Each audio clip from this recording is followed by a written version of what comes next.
Le recrutement, il a un curseur, c'est le contact direct avec le marché et le terrain. Comment toi tu définis finalement la marque employeur? Est-ce que déjà je suis aligné avec ce que je raconte? L'attractivité, c'est avant tout de la cohérence. 80% des actifs en France sont sur LinkedIn. Ça serait bien que les recruteurs maîtrisent tous super bien LinkedIn. Moi, ce qui m'embête aujourd'hui avec LinkedIn, c'est qu'on a beaucoup de postes qui se ressemblent. C'est alimenté aussi par l'IA. D'ici peut-être 5 ans, l'inbound et la prise de parole sera un must-have. Il y a un vrai problème d'alignement, je me casse. Voilà. Écoute, on va finir là-dessus. Bonjour à tous et à toutes, je suis ravie aujourd'hui de vous recevoir pour un nouvel épisode de People Place. Aujourd'hui, je reçois Pierre-Alain, responsable recrutement chez Hublot. Salut Pierre. Salut Maude. Ça va? Ça va et toi? Super.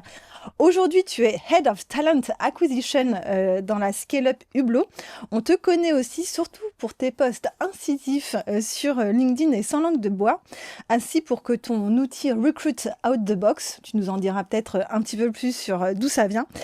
Tu as commencé ta carrière dans le marketing, je ne sais pas si beaucoup d'entre nous le sachent, moi je pensais vraiment que tu avais un parcours très recrutement, et puis tu as bifurqué vers les RH en 2018. Et plus précisément vers le recrutement. Et en 2019, tu t'es spécialisé donc dans l'accompagnement aussi des startups et des scale-up. Tu as fait notamment aussi je me souviens, des recrutements en chasse pour certains clients. Comment aujourd'hui tu vois alors le métier du recrutement, toi qui viens du marketing, puis aujourd'hui du recrutement, ça fait quoi, 6 ans que tu es aujourd'hui dans le métier. Comment tu perçois le recrutement dans ton œil un petit peu de marketeur? Bah déjà, dans mon œil de marketeur, je dirais que le recrutement, c'est à la fois du commercial, du marketing, de l'influence et du relationnel. Et je dirais aussi que la fonction a quand même bien évolué. Alors ça fait 7 ans aujourd'hui que je suis dans le recrutement. Oh, bravo. Par hasard, par ailleurs. Mais en tout cas, je vois que la fonction a quand même beaucoup évolué et c'est, je dirais, alors sans vouloir vexer qui que ce soit, elle s'est professionnalisée, je pense notamment avec l'arrivée et l'influence des startups américaines sur le marché européen et français. Et aujourd'hui, on a quand même beaucoup découpé la fonction et on l'a professionnalisé. Je parle du sourcing, je parle des spécialisations qu'on peut avoir sur le business, sur la tech. Et je dirais par ailleurs qu'aujourd'hui, le recrutement fonctionne en grande partie avec de la chasse. Sachant que moi, tu vois, j'ai grandi dans le recrutement il y a 15 ans. Je me souviens encore que j'imprimais des piles de CV que j'appelais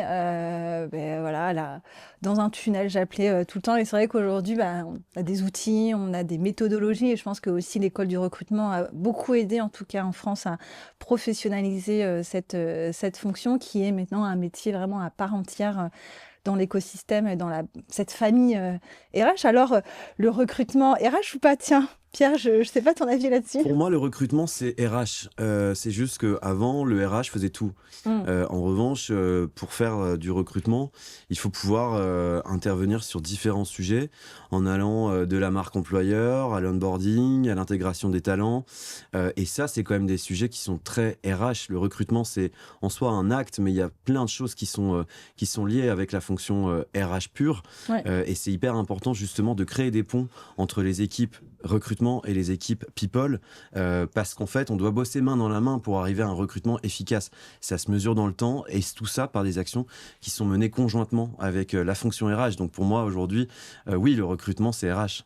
Et surtout, tu vois, dans le recrutement, tous les aspects aussi salariaux, pour moi c'était important d'impliquer aussi le recrutement, qu'ils savent comment aussi négocier un salaire, quel salaire je peux proposer aussi à un candidat. Et c'est vrai que aujourd'hui le recrutement est tellement lié avec les RH que pour moi aussi c'est difficile de les sortir en tout cas du scope RH. Ouais, ton exemple il est intéressant.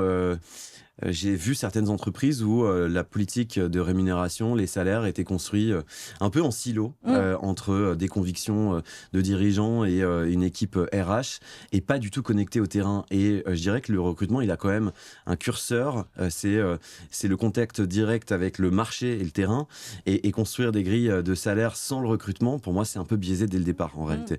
Et donc moi, c'est mon aire de bataille aujourd'hui. Je suis impliqué dans toutes les discussions de rémunération et notamment sur les politiques de rémunération internes à l'entreprise quand on entre, mais aussi quand on évolue. Et ouais, 100%, c'était en tout cas moi très important pour moi, et même que j'aille jusqu'au bout du recrutement, c'est-à-dire aussi même d'envoyer l'offre d'emploi, parce que tu négocies, tu vas jusqu'au bout avec ton candidat, tu lui envoies ça. En fait, ça au recruteur ou à la recruteuse de donner cette bonne nouvelle et de dire ouais, c'est bon. T'as ta promesse d'embauche et on y va jusqu'au bout. Et donc d'être capable aussi d'être en autonomie sur la création d'une offre d'embauche. Aujourd'hui, Pierre, on va parler marque employeur et comment construire sa marque employeur de zéro. Parce que c'est vrai que ça peut être un mot, on se dit waouh, c'est énorme, il y a tellement de choses dans la marque employeur. C'est un peu aussi fourre-tout en termes de mots. Donc, on va peut-être revenir sur mais qu'est-ce que c'est exactement la marque employeur et comment, moi, en tant qu'entreprise, PME, de 15 à, 100 salariés, je peux mettre en place une marque employeur qui soit attractive pour les candidats.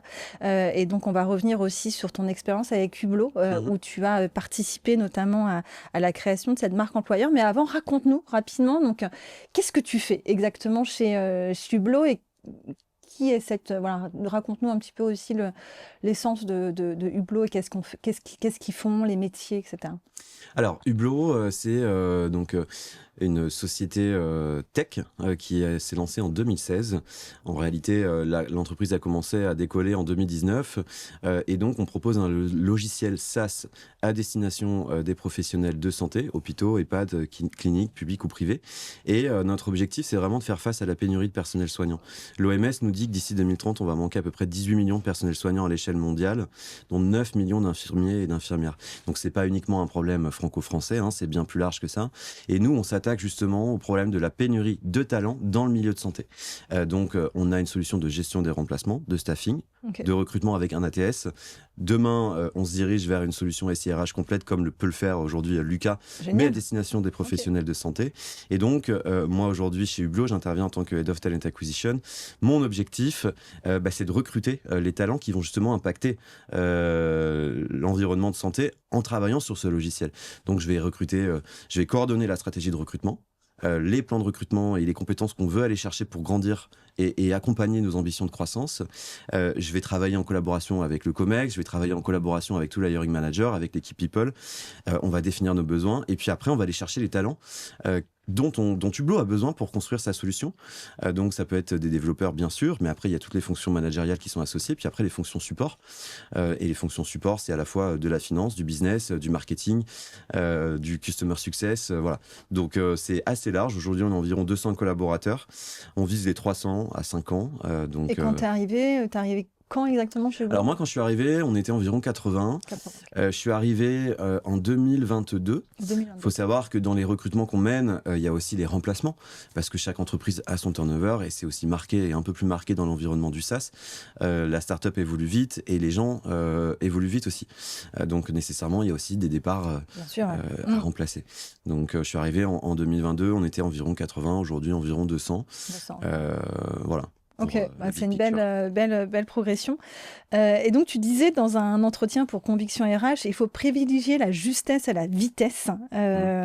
Comment tu conjugues ça avec les exigences d'une entreprise en croissance? En fait, je pense que tout ça, c'est une histoire d'alignement. Tout dépend, en fait. Chez nous, on va privilégier la justesse en essayant de maintenir la vitesse. Mais je pense que c'est une conviction qu'il faut poser sur la table dès le départ. Et pour moi, il faut cadrer avec les hiring managers, avec la direction, ce qu'on veut comme talent, qui on est comme entreprise. Et il y a aussi une réalité marché. Et donc, il faut arriver à avoir le bon niveau de discours, le bon niveau de challenge aussi. Parce que souvent, l'expertise recrutement, elle est côté recrutement et c'est pas toujours entendu. Donc, il faut aussi éduquer au marché, à la réalité des profils, à la complexité des compétences qu'on recherche. Et c'est ça qui va permettre de trouver le bon équilibre. Et puis après, il faut travailler tous ces process. Donc évidemment, on va pas refaire la lune, mais des scorecards, de la formation, un process bien huilé, avec une lecture commune, des entretiens structurés pour pouvoir prendre les bonnes décisions et accompagner la croissance. Sachant que souvent, dans une entreprise en croissance et hyper-croissance, le département recrutement peut aussi faire des dégâts, c'est-à-dire que voilà, on va avoir un plan de recrutement de 100 personnes, et puis l'année prochaine, donc on va recruter peut-être, je sais pas, 4, 5 recruteurs, et puis l'année prochaine, on se retrouve à 20 personnes. Donc comment tu gères aussi ce côté staffing de ton équipe recrutement, où parfois il y a des gros pics de croissance, et donc l'équipe recrutement est là en vitesse et sous pression. Et puis après, tu peux avoir des crises économiques qui vont ralentir cette croissance-là et un département recrutement qui se retrouve avec plus grand-chose à faire. Alors justement, moi je l'ai vécu et j'ai justement toujours mis le frein sur les recrutements de En CDI. recruteurs en CDI. Parce que justement, d'expérience, c'est un peu comme le sales, hein. On a des pics d'activité et parfois des creux. Et quand on a des creux, qu'est-ce qu'on fait de nos recruteurs? Donc après, ça dépend de l'entreprise. On peut éventuellement muter et faire évoluer certains recruteurs sur du projet ou sur des fonctions RH, mais c'est pas toujours possible. Donc moi, aujourd'hui, ce que je fais, ma certitude, c'est d'avoir un noyau dur d'experts en interne, en CDI. Nous aujourd'hui on n'est pas nombreux Vous êtes combien? On est on est 2-3 grosso modo, et après moi je joue je fais l'accordéon avec les ressources externes et notamment je vais chercher du RPO, et je pense que de toute façon l'avenir de la fonction c'est ça, c'est pas d'avoir une armée de recruteurs en interne. Il y a beaucoup de scale-up qui l'ont fait et qui se sont retrouvés à devoir sortir tout le monde, et je pense que c'est une erreur de jugement au départ, parce que le recrutement il faut le voir sur du long terme. C'est quoi la cible à 5 ans de l'entreprise? Et à 5 ans, du coup, c'est quoi le turnover? Peut-être qu'il y a un moment donné, on va avoir beaucoup de turnover, mais on en aura peut-être beaucoup moins demain, parce qu'on est en train de restructurer, parce qu'on est en train de changer de niveau d'exigence, on remplace, on va avoir de nouveaux collaborateurs. Donc là, aujourd'hui, par exemple, on peut avoir un pic d'activité, mais il faut regarder long terme.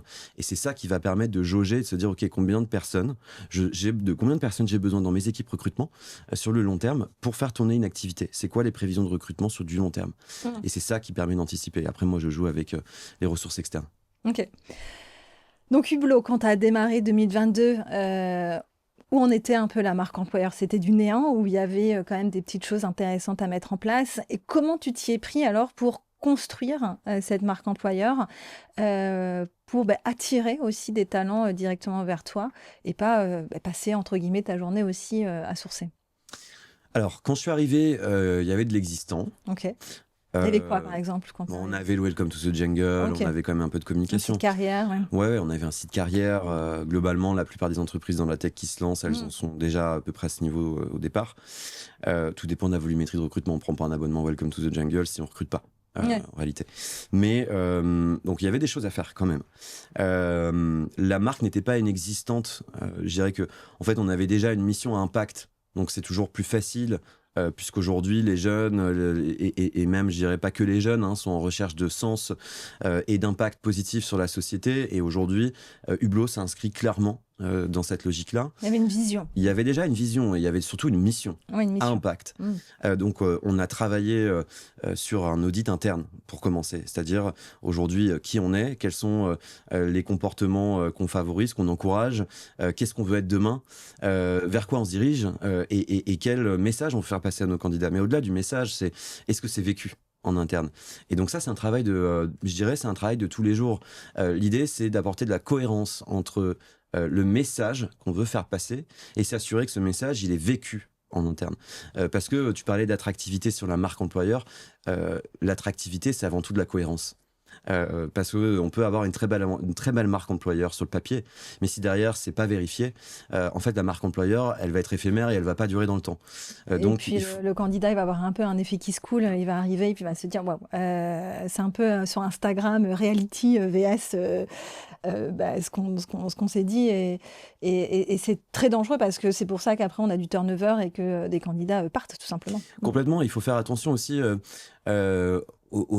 aux éléments d'ADN de l'entreprise. Je vous donne un exemple. Hublot, à un moment donné, on a été obligé de redresser un peu la barre sur la marque employeur, tout simplement parce qu'on mettait trop l'accent sur la mission. La réalité, c'est que Hublot, c'est avant tout une entreprise. Même si c'est une entreprise à mission, on est là pour faire du business, malgré tout, et on a des exigences qui sont relativement élevées.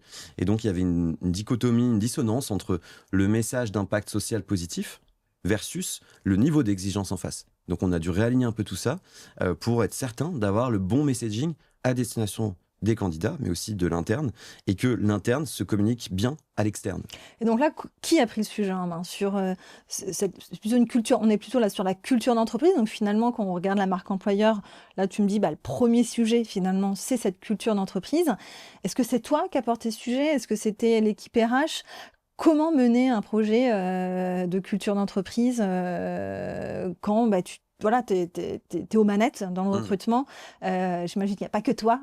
Et voilà. Non, je dirais qu'en fait, pour aborder ces sujets à la fois de marque employeur et de culture, faut avant tout que ça soit quelque chose de collectif, sinon ça ne marchera pas. Donc moi, j'aurais rien pu faire si j'avais pas eu des RH qui étaient aussi sensibilisés sur le sujet, et surtout une équipe de dirigeants qui avaient la volonté de travailler sur ces sujets, qui étaient sensibilisés. Donc moi, j'ai pas eu beaucoup de travail à faire sur ça parce qu'ils étaient déjà convaincus. Je dirais que le premier chantier à aborder si on est dans une entreprise qui veut bosser sa marque employeur, c'est d'abord d'embarquer les fondateurs avec nous sur ce sujet-là et de leur montrer l'intérêt de la marque employeur sur l'attractivité des talents, mais aussi sur la rétention et sur tous les messages et les actions et les impacts que ça peut avoir derrière dans l'entreprise.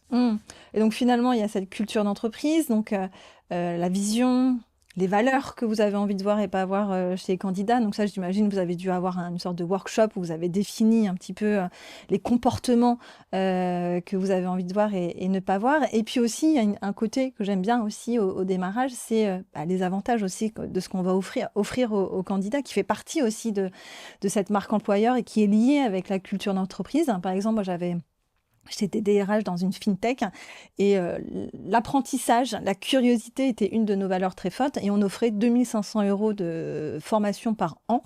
Et donc, c'était aussi ce côté, ce que tu disais, oui, on veut des gens curieux, oui, on veut des gens qui se dépassent et qui ont envie en tout cas de devenir meilleurs, mais qu'est-ce qu'on met en place réellement, concrètement dans l'entreprise? Et c'est ce côté de concrétiser en fait quelque chose qui est assez abstrait, des valeurs c'est assez abstrait, des comportements ça peut être assez abstrait, c'est se dire mais en fait concrètement voilà, c'est ça qu'on met en place. Comment vous avez pu imaginer ça vous chez Hublot? Mais en fait, c'est la preuve, finalement, ce dont on est en train de se parler.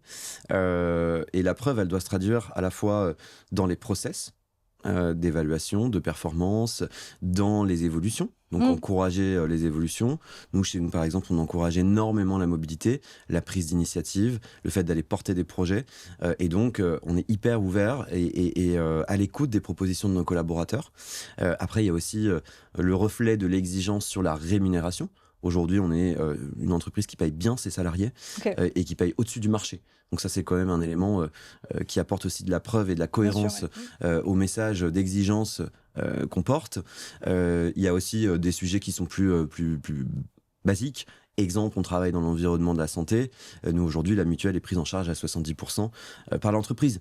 Voilà, c'est toutes ces petites actions qui, mis bout à bout, en fait, sur l'entièreté du cycle de vie collaborateur, on va aller chercher les moments forts et les conséquences de ces moments forts, et on va les traduire en action pour qu'elles soient le reflet de nos valeurs, du message et de ce qu'on veut véhiculer en interne et en externe. Super, c'est la première, en tout cas, c'est cette première brique de cette marque employeur.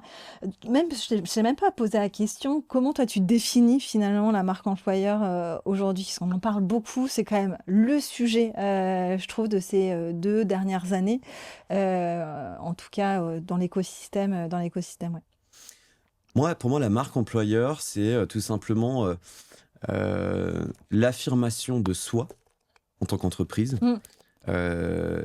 Et l'affirmation de soi avec une identité claire, une ADN différenciante, cohérente, avec des preuves du message. Je dirais que c'est ça la marque employeur.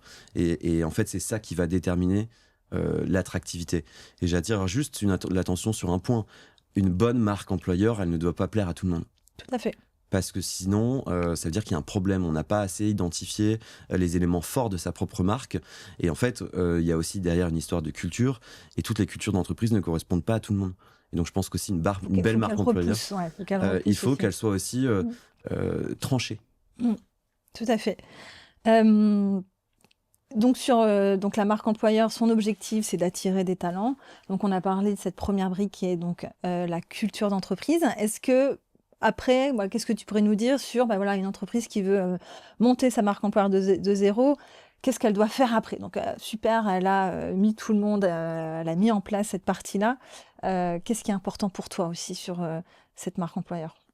Tu veux dire sur les actions Ouais, sur les actions, des outils ou Ok. prendre la parole sur les réseaux Ouais. sociaux. Enfin, qu'est-ce qu'elle doit En faire? fait, je dirais que il y a la première chose, il y a déjà regarder un peu, faire l'état des lieux, définir les messages, définir sa propre culture. Une fois qu'on a fait ça, il y a évidemment plusieurs choses, mais je pense qu'il y a la communication, comment on communique sur cette marque employeur, sur quel support. Évidemment, il y a le site carrière, il y a les Welcome to the Jungle, il y a LinkedIn. Ouais. Et ça coûte pas beaucoup d'argent finalement. Non, ça coûte pas beaucoup d'argent. Et en fait, je pense que derrière tout ça, c'est identifier des ambassadeurs et éduquer ces ambassadeurs à la communication. Parce que pour faire vivre une marque employeur, il n'y a rien de mieux que des ambassadeurs, et idéalement des ambassadeurs internes, et qui disent vrai, et qui ne sont pas dans juste le discours paillette, parce que je pense qu'aujourd'hui, les candidats, ce qu'ils vont rechercher, c'est de l'authenticité. Et souvent, l'authenticité, elle arrive du messaging de ses propres collaborateurs, qui a beaucoup plus d'impact que un site carrière. Donc aujourd'hui, il faut faire parler, il faut donner la parole à ses collaborateurs, montrer les coulisses, et inviter à comprendre l'ADN et faire parler les gens. Et donc derrière, on peut évidemment se parler d'employé advocacy. Moi, je l'ai mis en place chez Hublot. J'ai commencé par mon COMEX, pour montrer l'exemple, puisque c'est difficile d'aller convaincre des collaborateurs si le COMEX lui-même ne montre pas l'exemple. Et ça, c'est peut-être la partie la plus dure. Moi, j'ai commencé par le COMEX. Et je les ai mis en challenge, en compétition. Je l'ai annoncé évidemment en réunion globale devant toute l'entreprise. Donc évidemment, ça crée aussi un effet de tension, un effet de « ok, il va se passer un truc ». Et je leur ai donné rendez-vous 1 mois et demi plus tard pour présentation des résultats.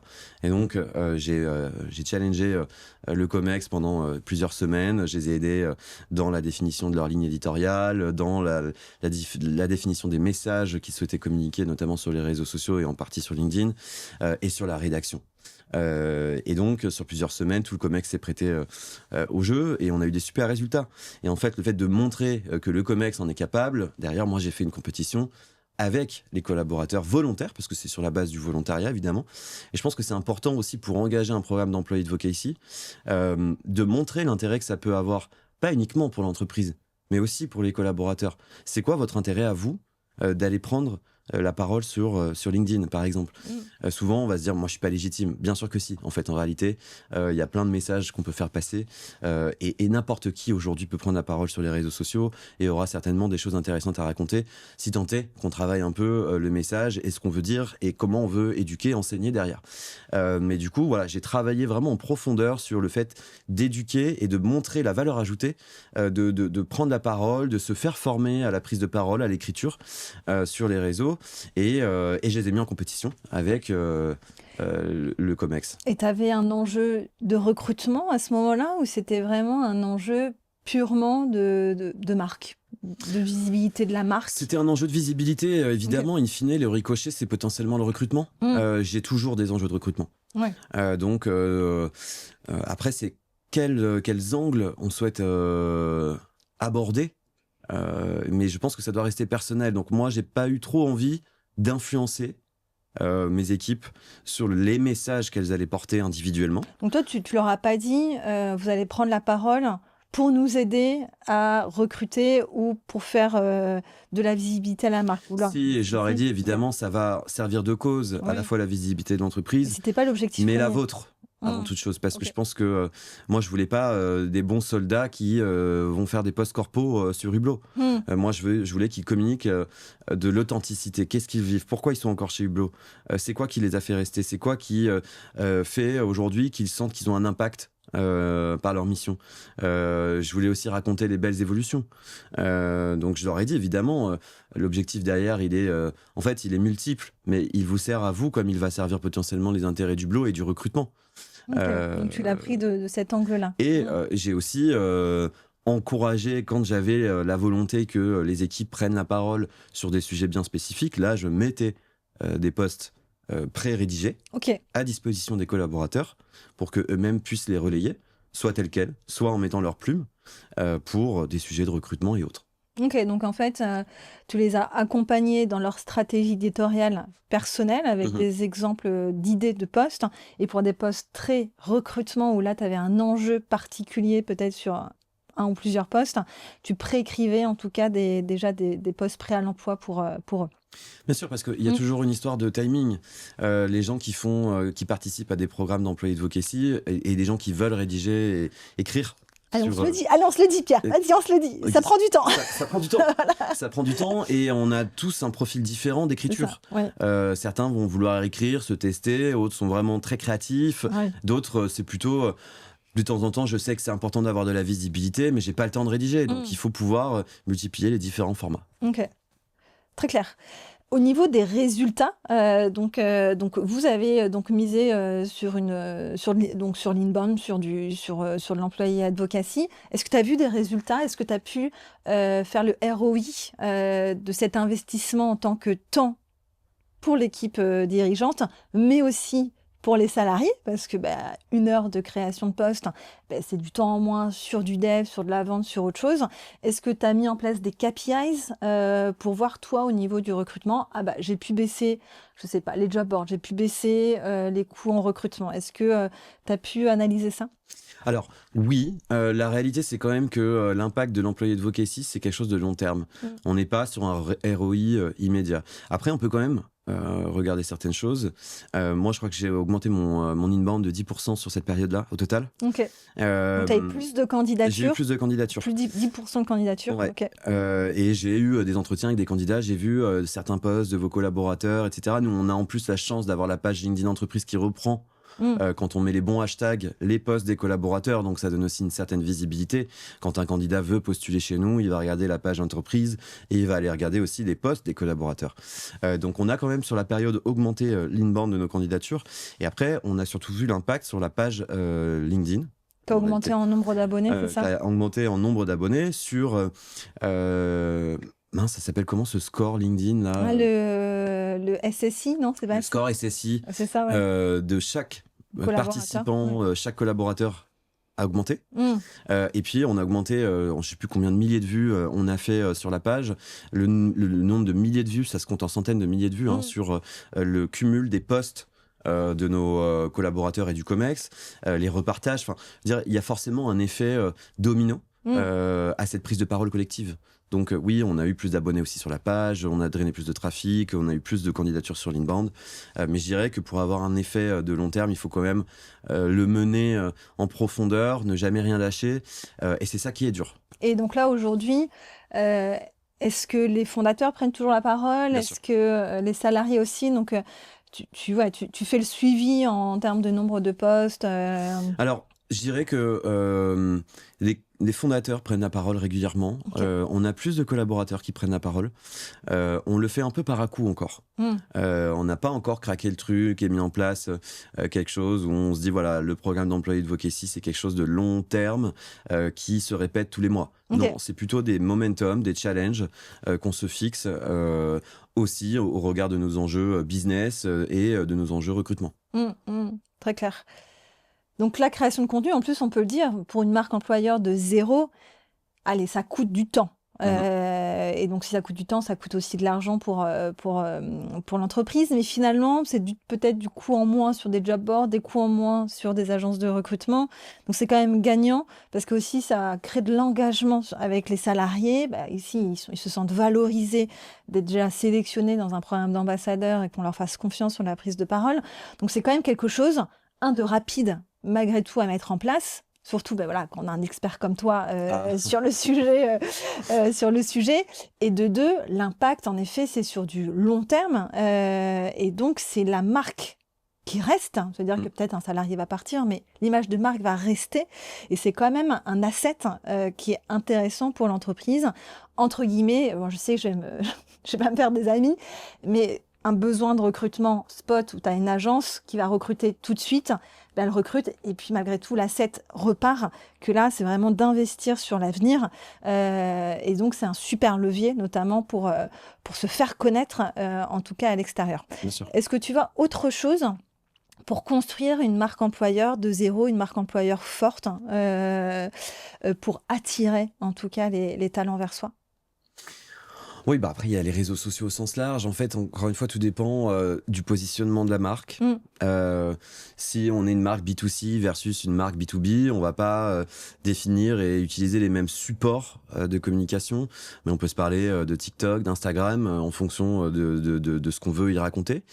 Donc, il n'y a pas uniquement LinkedIn. Et après, il y a plein de choses. Hein. On peut mettre en place un blog. Nous, on l'avait fait pour mettre en place, pour communiquer sur la tech chez Hublot. Ouais. On peut participer à des événements, à des salons. On peut mettre aussi, nous on vient récemment de le faire, de mettre en place un podcast en interne à destination des soignants. Donc voilà, il y a beaucoup de choses qui peuvent être mises en place. Je pense qu'il faut partir déjà sur les basiques. Ouais, pour toi, le site carrière. Ouais. La cohérence de message, le travail en interne sur la culture, et identifier des ambassadeurs et encourager les gens à communiquer en fonction des canaux sur LinkedIn ou autre. Ok. Super. Comment tu t'assures, avec ta marque employeur, et tu en as parlé rapidement, de ne pas tomber dans ce washing? Parce que la marque employeur, ça peut être aussi cette vitrine un peu entre guillemets, bon, j'aime pas le mot, mais un peu bullshit. Et tu en as parlé, mais quels sont pour toi un petit peu les leviers que l'on doit garder en tête en tant que recruteur ou RH pour se dire attention, là on est en train de faire du washing de la marque? Bah, je pense que le premier levier, c'est est-ce que déjà je suis aligné avec ce que je raconte? Est-ce que ça sonne vrai? Et est-ce que je suis OK avec ce que je dis en tant que contributeur individuel, en tant que recruteur, que RH ou que patron d'entreprise? Donc je pense qu'il faut aussi assumer qui on est et qui on n'est pas, qui on veut être et qui on ne veut pas être. Et de là, définir une stratégie de communication qui soit affirmée sur ces constats de ce qu'on est, ce qu'on n'est pas. Et communiquer avec transparence et clarté sur le message. Je pense qu'il ne faut pas déroger à cette règle. Parce que c'est là qu'on tombe dans le bullshit. Ouais. Et par ailleurs, si on n'est pas assez affirmé, on est aussi sur une marque employeur un peu molle, Ouais. qu'on peut lire sur tous les sites. Valeurs, transparence. Voilà, les valeurs de transparence, de bienveillance. On parle aussi maintenant beaucoup d'impact. Ok, mais c'est quoi l'impact chez vous? Ça se traduit comment? Oui. Donc, d'identifier vraiment des comportements concrets. Des comportements concrets ou des comportements cibles, parce que c'est pas nécessairement des comportements qui sont toujours les plus représentés. Ça peut être par contre des comportements qu'on veut encourager, des comportements cibles pour demain. Et du coup, si on veut cibler ces comportements demain, quelles sont les actions que je mets en place, que j'encourage derrière, dans le concret, en interne, et du coup derrière, on peut potentiellement communiquer là-dessus. Mais s'il n'y a rien qui est mis en place et qu'on se dit, nous, demain, on veut être ça, mais en réalité, on fait tout le contraire de ce qu'on raconte, c'est là qu'on tombe aussi dans le bullshit, et ça se voit très vite. Très clair. En tout cas, merci pour tout ton partage sur ce sujet de la marque employeur. Toi, personnellement, tu prends la parole maintenant depuis... je crois qu'on a commencé en même temps. Moi, j'avais commencé fin 2020, début 2021. Je crois que j'ai commencé un petit peu après. Ok, ouais. Non, j'ai commencé en 2021. 2021 ? Ouais, fin 2021. Tu te souviens un petit peu de tes premiers posts, comment était la plateforme? Aujourd'hui, LinkedIn, je le rappelle, 80% des actifs en France sont sur LinkedIn. Donc, c'est quand même devenu un média aujourd'hui RH et un levier de recrutement très fort. À quoi ressemblait pour toi la plateforme à l'époque, il y a 5 ans? Est-ce que c'était une plateforme d'experts? Voilà, elle a tellement évolué en 5 ans. Quel est un petit peu ton rétex sur ces... Moi, je suis un peu nostalgique d'il y a 5 ans, puisque on n'était pas encore aussi professionnalisé sur la prise de parole chez nous en France. Sur LinkedIn. Donc, il y avait des identités plus fortes. Il y avait plus d'originalité. Et évidemment, l'algorithme fonctionnait différemment, il change tout le temps. Donc, mais je dirais que là, moi, ce qui m'embête aujourd'hui avec LinkedIn, c'est qu'on retrouve un peu... les success stories se sont multipliés. Euh, et aujourd'hui, on a beaucoup de postes qui se ressemblent. C'est alimenté aussi par l'IA. Hein. On va pas se mentir, ChatGPT est un super outil, mais c'est aussi un super perroquet de forme, de fond, de style. Et donc, voilà, quand je suis arrivé sur la plateforme, il y avait un peu de tout, mais déjà, il y avait beaucoup moins d'acteurs. Donc, je pense que c'est très bien aujourd'hui d'avoir de la visibilité élargie et de ne pas avoir toujours les mêmes têtes. Ouais. Mais je pense qu'aujourd'hui, du coup, on a lissé un peu la communication. Il y a beaucoup de monde et beaucoup de postes qui se ressemblent. Et donc là, j'ai la seconde question qui arrive. C'est toi, aujourd'hui, en tant que tu es dans le recrutement, recruteur, recruteuse, est-ce que ils doivent devenir des influenceurs sur LinkedIn ou ils doivent vraiment juste utiliser ce levier, donc d'inbound, pour aussi se construire une marque, une communauté aussi de candidats, candidates, pour aussi attirer aussi des candidats vers eux? Quel est ton avis sur la question? Alors déjà, mon avis, ça serait bien que les recruteurs maîtrisent tous super bien LinkedIn, pour commencer. Et notamment... Sur le sourcing aussi. Sur le sourcing, voilà. Donc déjà, c'est la base avant de vouloir faire l'influenceur. Ok. Donc toi, tu dis... Attends, mais ça, c'est intéressant. Toi, tu dis, avant d'aller dans l'inbound, maîtrise ton outbound d'abord. Maîtrise ton outbound d'abord, bien sûr. Parce que la plupart des candidats sont des candidats passifs. Donc en fait, c'est bien beau de vouloir aller chercher de l'inbound, mais la réalité, c'est que les gens sont tous pris dans leur quotidien. Il y a beaucoup de gens qui n'osent pas nécessairement postuler. Parfois, ceux qui postulent ne sont pas nécessairement aussi les candidats qu'on veut. On veut parfois aussi des candidats qui sont la cible qu'on cherche, elle est en poste. Et donc, je pense que la base, quand on est recruteur, c'est déjà de maîtriser l'outbound. Et aujourd'hui, il y a beaucoup de recruteurs qui se contentent de poster des annonces et d'aller recueillir l'inbound. Et je pense que ça, c'est en fonction, évidemment, il ne faut pas dire que l'inbound, c'est nul. Oui. Non, c'est pas l'objectif. Quelle est la qualité de l'inbound, comment, voilà. Mais je pense que c'est un peu un acte de fainéantise que de ne pas faire de l'outbound quand on est un recruteur. Et toi, aujourd'hui, dans ton quotidien, c'est quoi le pourcentage que tu dédies à l'outbound et le pourcentage que tu dédies à l'inbound? Alors nous, aujourd'hui, chez Hublot, on a beaucoup d'inbound. Donc on a plus le problème qu'on avait au départ. Et dans l'inbound, il y a des super profils. En revanche, moi, ce que je milite pour que à chaque ouverture de rôle, on parte en chasse. D'accord, donc pour toi, c'est un prérequis. C'est un prérequis. Alors, si je devais te faire une proportion, je dirais qu'à peu près 30% de nos recrutements sont des recrutements outbound. Et 70%, c'est plutôt de l'inbound. Quand même. Ouais, d'accord. Ouais. Donc, c'est plutôt pas mal. La proportion n'était pas la même il y a quelques années. Mais c'est parce que je pense qu'on a aussi... Travailler cette marque employeur. Le marché n'est pas le même, on a travaillé la marque employeur, on a une mission. Vous êtes référencé. Voilà, et le marché, encore une fois, n'est pas le même. Donc, c'est pas tout de dire on a une super marque employeur. C'est aussi le marché n'est pas le même. Il y a moins de dynamisme. Il y a moins de tension que... Voilà, donc on a plus d'entrants. Ok. Mais vous dites, vous partez quand même en chasse pour aller chercher potentiellement d'autres candidats qui ne seraient pas venus directement vers vous, pour avoir une variété de profils. Pour moi, il faut agir sur tous les filets de pêche, si j'ose dire. Les recruteurs sont des pêcheurs. Non, mais il faut utiliser tous les leviers. Et en fait, se priver d'un levier, c'est une bêtise. Parce que potentiellement, moi, je me dis, voilà, je vais lancer un poste. C'est quoi les rôles les profils cibles dont j'ai besoin? Ceux-là vont peut-être pas postuler. Je vais aller le chercher sur LinkedIn, par exemple. Bon, après, si on se parle de l'utilisation de LinkedIn et de l'influence, je dirais que, en effet, LinkedIn, ça nous permet de valoriser son expertise. Être présent sur LinkedIn, poster régulièrement en tant que recruteur, c'est aussi, en fonction de ce qu'on raconte, évidemment, mais c'est aussi montrer son expertise, se faire reconnaître sur un marché, se faire identifier par des candidats. Et moi, aujourd'hui, dans les process, j'ai beaucoup de candidats qui disent « Ah, ben tiens, je connais Pierre ou je connais votre fondateur parce que j'ai vu des posts, parce que ceci, parce que cela, je te suis sur les réseaux depuis un petit moment. » Et j'ai des candidats qui sont venus à nous grâce à ça. Maintenant, c'est pas une majorité non plus, évidemment. Donc, finalement, le recrutement, il y a une compétence qui est assez nouvelle finalement d'ici ces 2 dernières années, c'est un peu construire sa marque personnelle.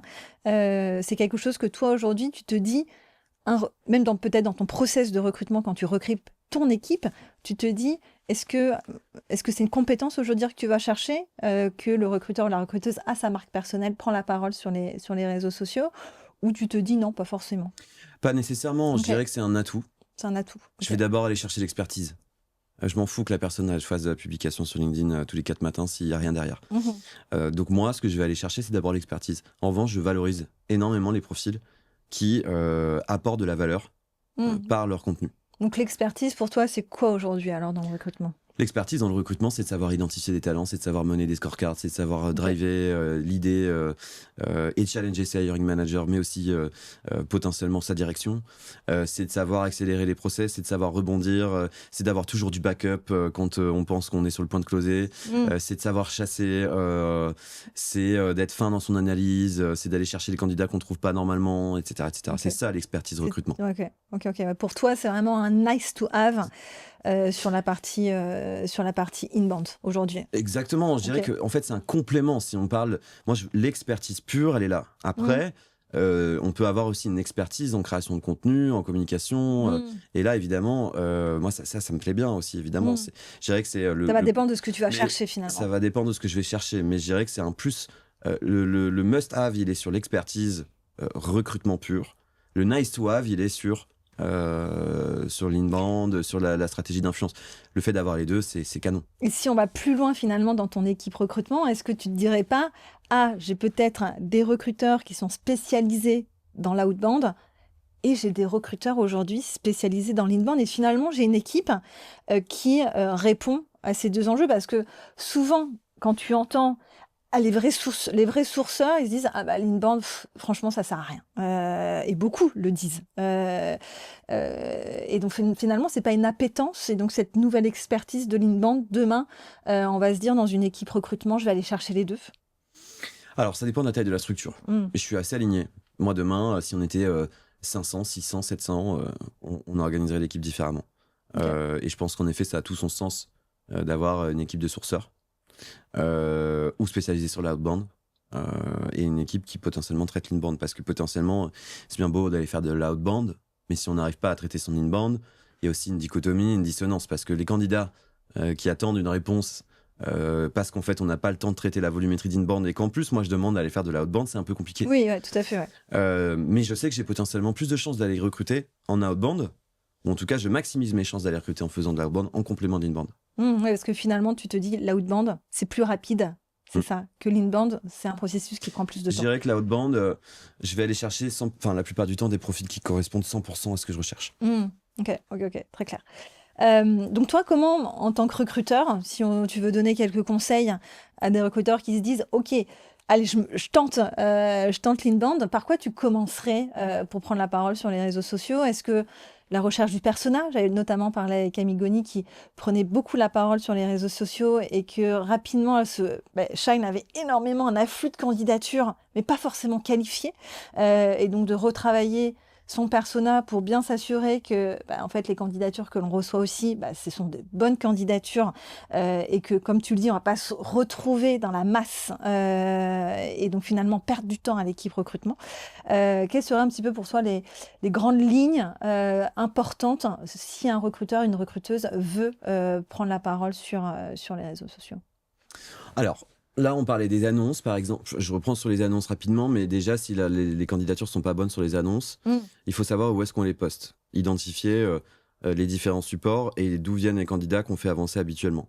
Pour toi, ça, c'est de l'inbound aujourd'hui ? Ça, c'est de l'inbound, ouais, complètement. Et il faut analyser comment on traite tout ça. Les différents canaux d'acquisition. Les différents canaux d'acquisition et le message qu'on porte sur les annonces. Là aussi, il faut être tranché. Parce que si on plaît à tout le monde, on plaît à personne. Et derrière, on se retrouve avec une volumétrie de candidatures. Et c'est pas nécessairement ce qu'on veut. Nous, ce qu'on veut, c'est du ciblage. Après, il y a les outils d'IA qui nous permettent potentiellement d'avoir des green flags ou des red flags sur les profils qui correspondent plus rapidement. Et ça permet d'aller plus vite. Maintenant, si on parle de l'influence et de la prise de parole, je pense que la première chose, c'est de traiter les objectifs. C'est quoi mon objectif à part prendre la parole ? Qu'est-ce que je veux raconter ? Donc, c'est définir aussi sa ligne éditoriale et quelle valeur je veux apporter. Je pense que c'est ça le point de départ avant de se lancer. Maintenant, je dirais qu'il ne faut pas non plus trop se poser de questions. Parce que quand on commence, en général, on n'arrive pas avec un Excel ou un PowerPoint en 36 pages avec une stratégie définie à l'avance. À un moment donné, c'est bien aussi de se lancer. Donc, il faut trouver l'équilibre entre je réfléchis à ce que je veux raconter sans raconter trop de conneries. En définissant son persona aussi, peut-être à qui je veux parler, à qui je m'adresse. Et puis, à un moment donné, mieux vaut fait que parfait. Donc, il faut y aller. Ouais. Et donc, c'est trouver l'équilibre entre, bon, je me pose 2-3 minutes quand même sur la réflexion. Et 2-3 minutes, c'est peut-être un peu short, mais voilà, qu'est-ce que je veux raconter, à qui je m'adresse, c'est quoi le message que je veux faire passer, comment je veux être reçu, comment je veux être perçu, qu'est-ce que je suis, qu'est-ce que je ne suis pas, un peu comme sur la culture d'entreprise. Une fois qu'on a fait ça, c'est à un moment donné, c'est passer à l'écriture, se relire, on poste, basta. Ça sera jamais parfait. Mm. Et mieux vaut fait que parfait. Ouais, de toute façon, nous, c'est un peu les bloqueurs que l'on a aussi au Temple RH pour se lancer. C'est la peur de n'avoir rien à dire. Mhm. Donc, la fameuse page blanche.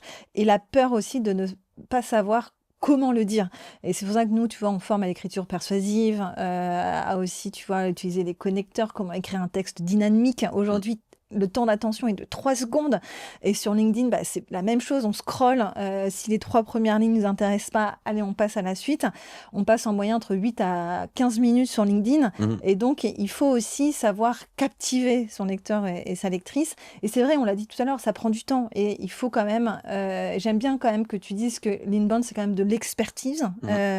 Parce qu'il y a quand même des connaissances Ah, bien sûr. plus marketing, qui Mhm. est ton...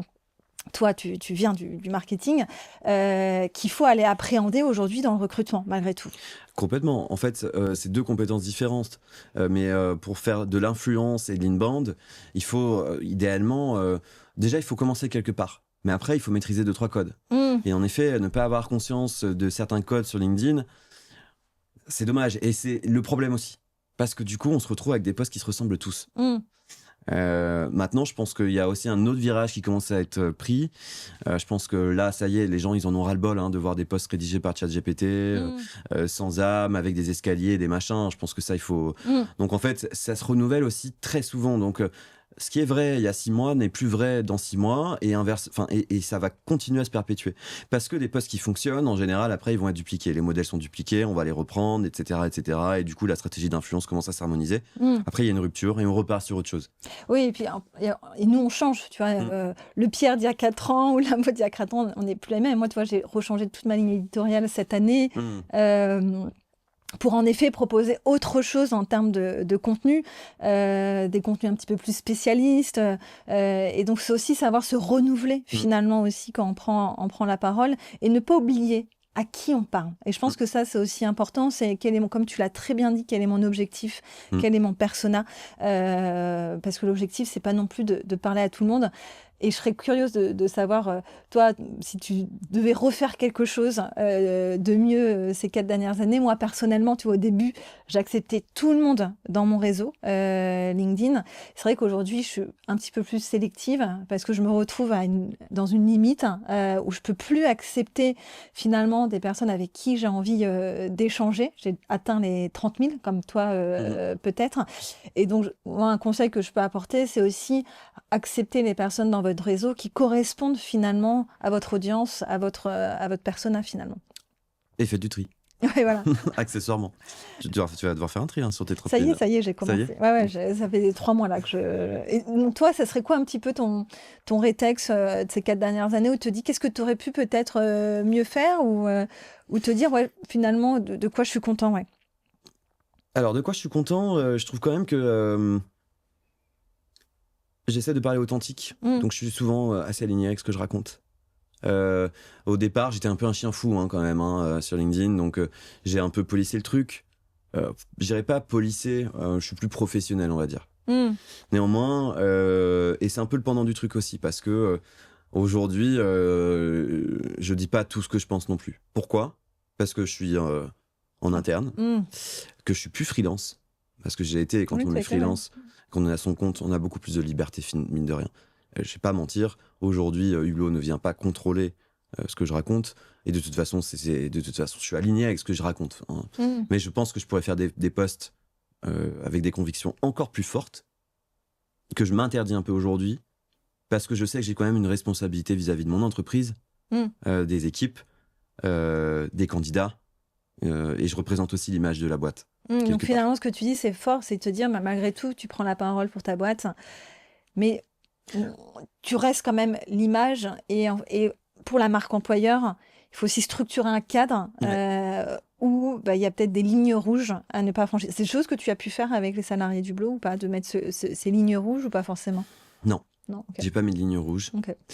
Je pense que c'est aussi un arbitrage personnel. LinkedIn, ça reste un usage et un compte perso, avant toute chose. Même si c'est censé être un réseau social professionnel. Je pense que c'est avant tout une démarche personnelle que de communiquer sur les réseaux sociaux.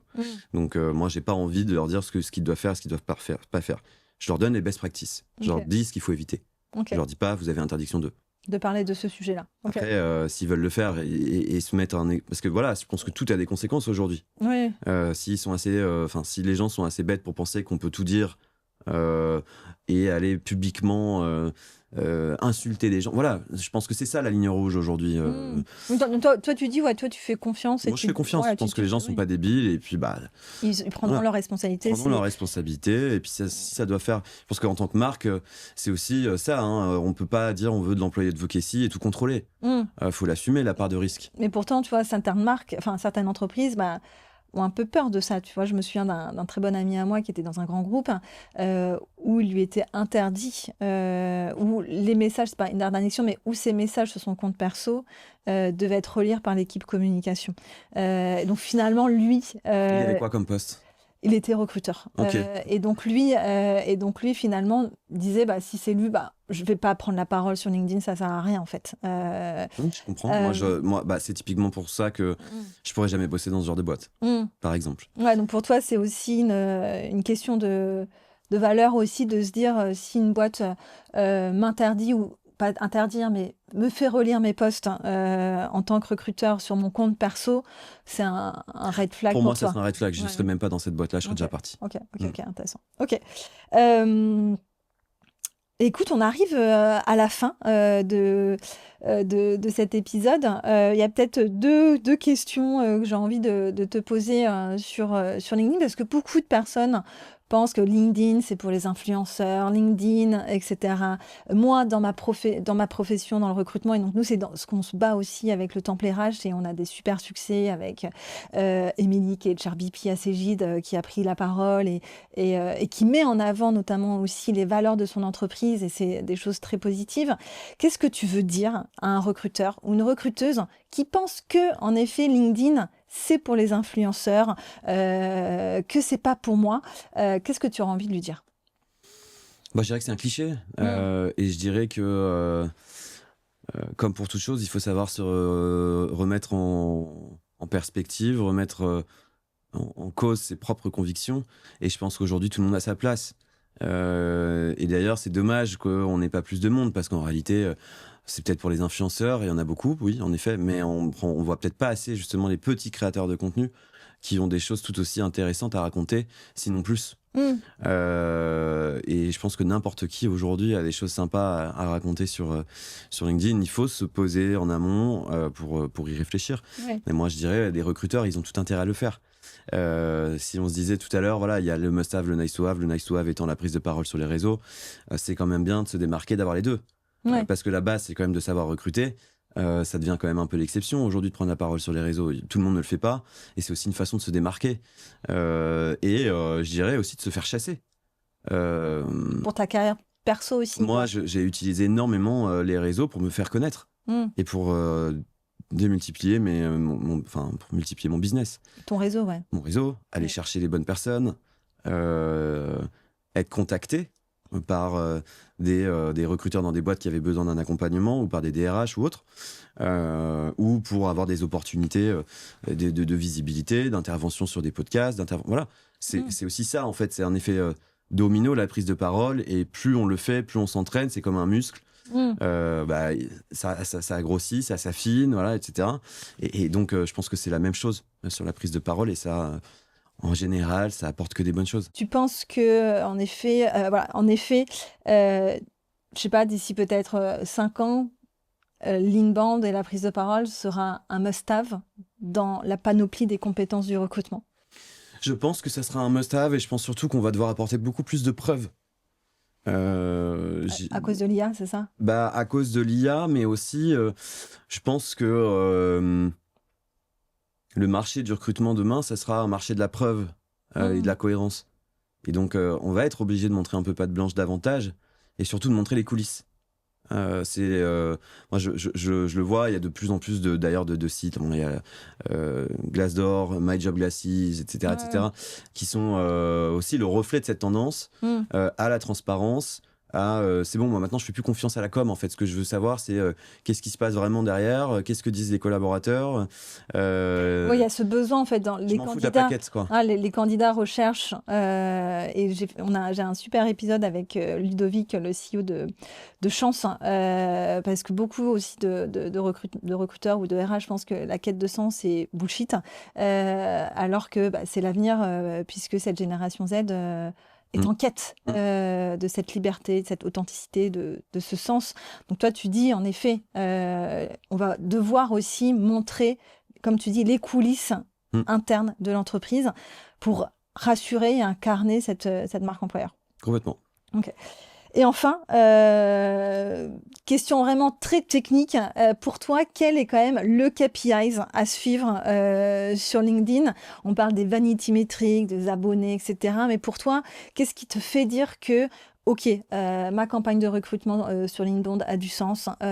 Moi, en tant que recruteur, j'ai fait ce post, ça a du sens. C'est quoi un petit peu pour toi le KPIs à suivre de te dire OK, entre guillemets, je fais du bon travail, quoi.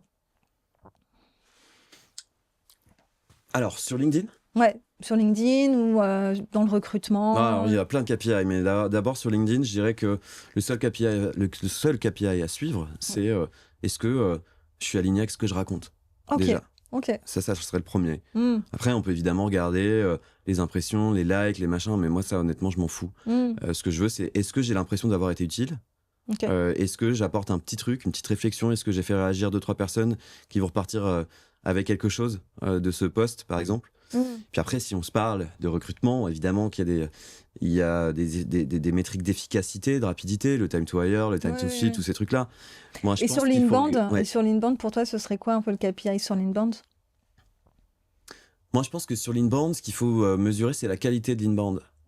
Et donc, il faut regarder les taux de conversion entre la volumétrie de candidats, le passage en phone screen et aussi les lectures entre les annonces et la conversion de l'annonce vers la candidature. Donc finalement, toi, tu dis, ton premier KPI, c'est l'authenticité. Et juste toute dernière question, c'est est-ce que finalement, quand tu prends la parole sur LinkedIn, et nous, on a beaucoup d'élèves qui échangent par rapport à ça, c'est est-ce que je dois absolument parler de moi? Est-ce que je dois absolument parler de mes combats? Je sais que tu avais fait un post, notamment sur le projet Périclès, qui te tenait à cœur. Comment tu vois cette partie-là? On y va, on n'y va pas? Il y a peut-être des conséquences aussi quand tu prends la parole sur des combats, des haters, ou même peut-être ton responsable qui t'écoute, j'ai pas apprécié ta prise de parole sur ce sujet-là. Comment tu vois les choses? Moi, je pense qu'il faut encore une fois faire confiance à ses convictions.